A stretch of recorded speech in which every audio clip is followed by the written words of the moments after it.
Hey everybody, and welcome back to another Made in Japan segment. And today, Shindenken brings us Super Genius Bioruru, which is more of a puzzle game. Going for $9.99 in Playism.com. I'll provide the links for it in case you're interested and want to try it out for yourself. Otherwise, let's get going and just take a look at everything here. We have a start which brings you to at least 25 levels worth of stages to try out. You can do the story mode. We have the controls right here. For the most part, it's pretty basic, I would say.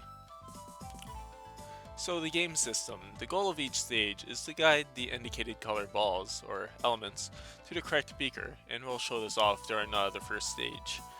And pretty much you have to create walls to guide them into the beakers, and once you get a certain amount, then you complete the stage.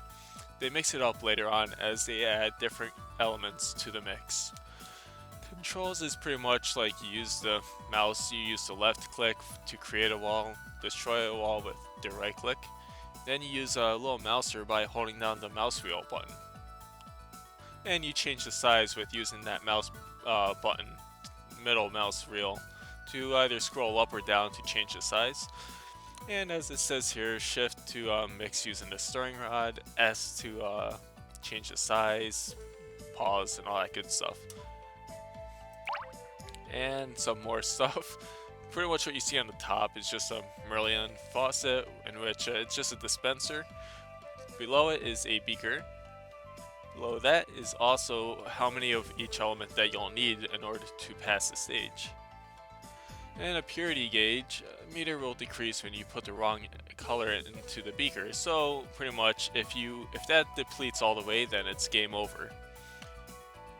And below that are warps, in which if a element hits it, they come out from another warp. And then there's some mixtures as well, law of compounding. It plays a part as well as you play this game. But to show off, let's start with 1 through 5.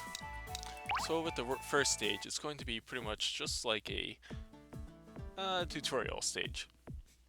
Very basic. We have a red element that comes out from the dispenser, and it's our job to guide them towards this beaker right here. And how we're going to do that is we're going to use the left mouse click to make a wall, and then use the right one to remove said wall from here. And then, before you know it, the red elements will be falling into the beaker. And just be careful nothing like escapes, otherwise you do lose, so the goal here is to get 200.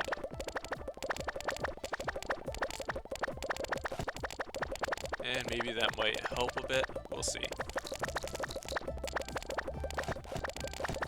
The main goal is to try and get as much as possible without. You want to do it as efficiently as possible. That's what you're looking to do, because as you get later on in the stages, it becomes a little bit more crucial for you to be more careful. So purification complete. So doing stage 2, each one they introduce something new, such as the warp points, which we saw earlier. So when something comes up from here, I think it should appear right down here. Or actually, no. So when it comes right here, it's going to come from above. So what you want to do is actually take advantage of that. First we want to, let's make a little slide here, so that, because the last thing we want to do is have red elements just fall right down here, because otherwise we'll lose, and we'll lose badly at that. There's nothing much you can do, so you want to try and act quickly. Otherwise, if you waste too many, then that's not good. It's not good at all. Yeah, essentially anything that hits here is going to come up here from the bottom, which is pretty nifty, but in this stage, not as, well, it is kind of important, but there we go.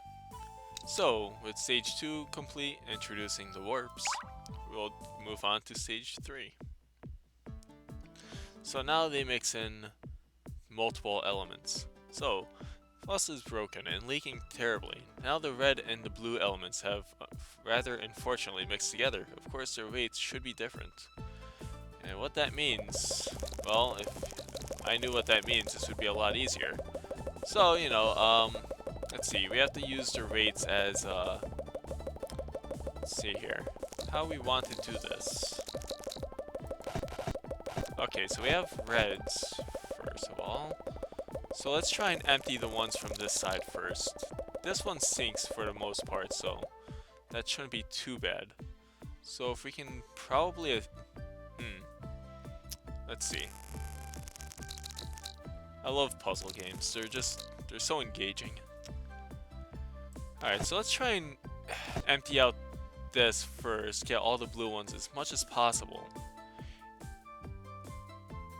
Then once I think we get a good amount in there, we'll close it up, and then so we want to make sure we don't get we want to make sure red ones don't get mixed into the equation, otherwise it won't do us any good. Not a bit of good. Alright, so we want to kind of use the weight as to our advantage here. Because the red ones are a lot larger than the blue ones, naturally so. So what we want to do is try and just make it so these freaking red ones come out. Alright, so that's the best we're going to get for the most part.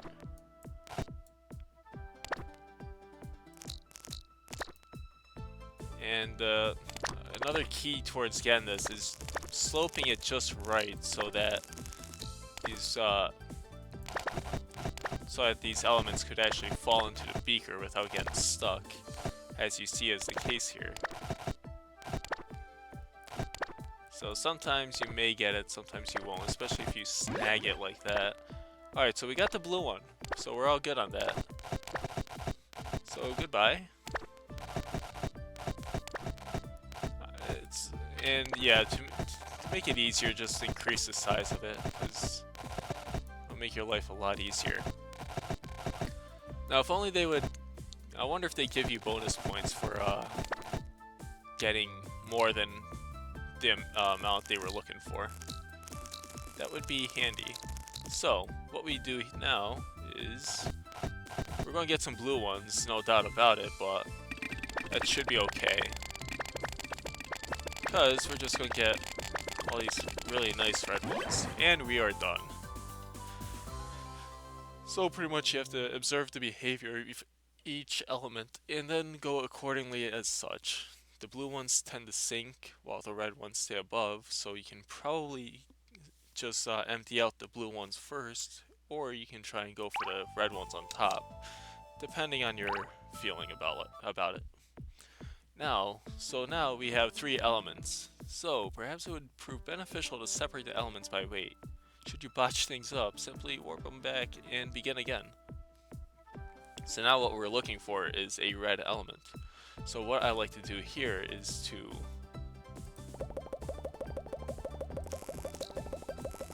I want to separate them as much as possible here, because we're just looking for reds, nothing else. So as long as we get red, then we should be able to clear. And the sooner you actually act on that, then the better it is for us. Well, of course you won't know this going in. It's just like you're trying to figure out what to do. So, you know, first time going through that, it might be a little difficult because you're trying to figure everything out, but as soon as you figure out you just need red and it comes from the middle dispenser, quickly build 2 walls from each side and just kind of contain them before they can become even more of a threat. Now this one's interesting. What we have here are 3 elements as always, but now we get to observe their behavior, such as a bouncing behavior. Because we have to get yellow, and what we'll notice is that the yellow ones actually jump higher than everything else. So what we want to do is actually try and grab them that way. Hopefully we can get it right. Let's see.